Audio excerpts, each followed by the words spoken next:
Good morning. Ngasi card message ngase akhoi Rashigi ko.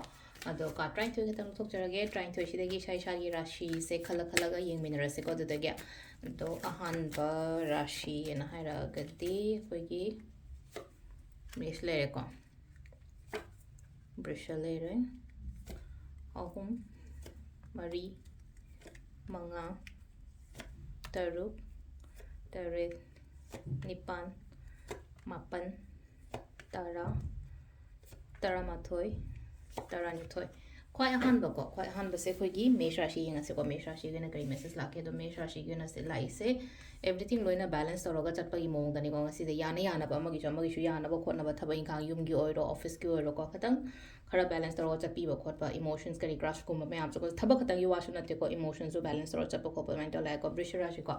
Brisharashiki gonna select section question ba mayam that car or gonna see you in a aduga mitungi or in a sila is a cocaine hoge chatke kind of kaliba ma'am the tobio.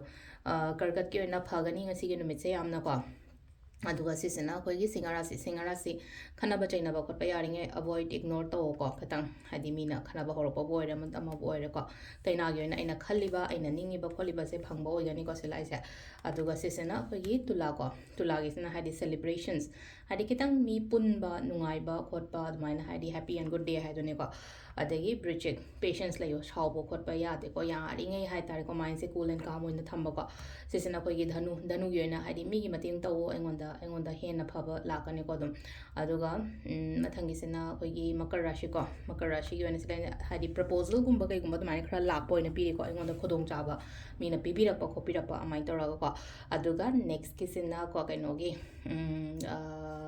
kumbarashi gi so tawruba thabak phagani ayera pan gumba yam ka hena leiba oire ko aduga last ki minna gi sena hadi confident layo afaba mayam ama lakani ko hadi nuaitaba pakhatpa khotpa aduma mayam do loi thado ado silere ko gi rashi matungina tarot card reading ma'am.